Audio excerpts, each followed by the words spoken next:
Il a fait beau et même très beau le week-end dernier et ce début de semaine. Les arbres sont en fleurs, la nature reprend ses droits. Et ces températures printanières font bien sûr le bonheur des jardiniers. Ce lundi matin, nous en avons rencontré quelques-uns. Oh, bien sûr, il y a tous ceux qui profitent de leur jardin accolé à leur maison, mais il y a aussi tous les autres, ces fameux propriétaires d'une des nombreuses parcelles cachées derrière les allées et ruelles rombasiennes. Une particularité de notre ville qu'affectionne tout particulièrement André. André, vous allez loin comme ça? Jusqu'au mon potager qui se trouve dans l'autre ruelle. Et tous les jours vous faites le chemin là? Pas tous les jours, mais presque. Oui, oui. André fait donc partie de ceux qui possèdent un bout de terrain situé entre la rue Saint-Miel et la rue de la Victoire. Et régulièrement, il débarque ainsi sa charrette et ses outils dans ce petit coin de paradis situé à 2 encablures du centre-ville. Un jardin pas si secret que ça, qu'il nous présente avec une certaine fierté. Ici, j'ai un potager et en plus, j'ai un verger. Alors, potager, ça me sert pour toutes sortes de légumes, dans des pommes de terre, carottes, poireaux, etc. De l'ail, de l'oignon échalote. Et puis, au point de vue fruitier, je commence par des fraisiers, des framboisiers, des groseilliers.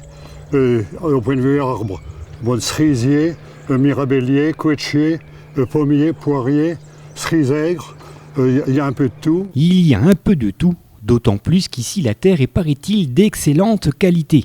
Sableuse à souhait, idéale notamment pour les carottes.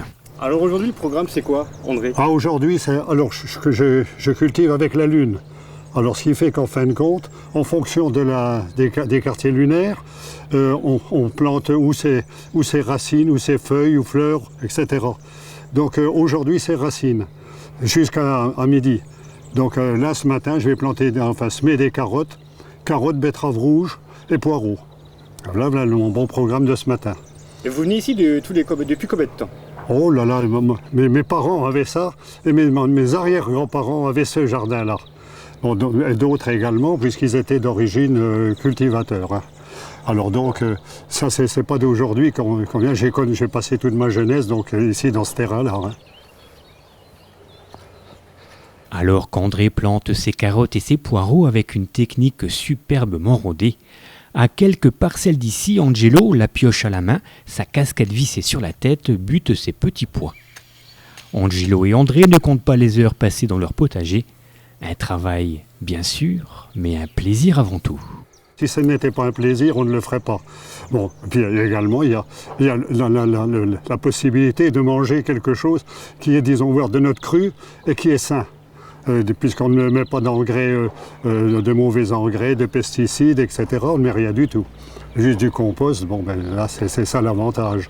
Et puis, disons que c'est le temps qui est passé dans le jardin, on est à l'air, c'est quelque chose de formidable.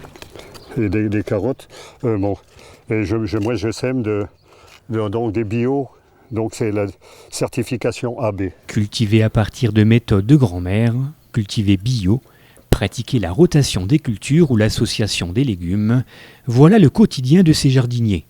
Dans quelques jours, André dégustera ses délicieuses fraises. Plus tard, Angelo savourera son plat préféré, petits pois carottes. Des plaisirs tout simples à savourer sans modération. Et à l'heure où les avions sont bloqués au sol et où le temps semble aller beaucoup trop vite, il existe encore d'irréductibles rombasiens qui prennent le temps de vivre et de vivre tranquillement. Et là c'est la pause casse-croûte.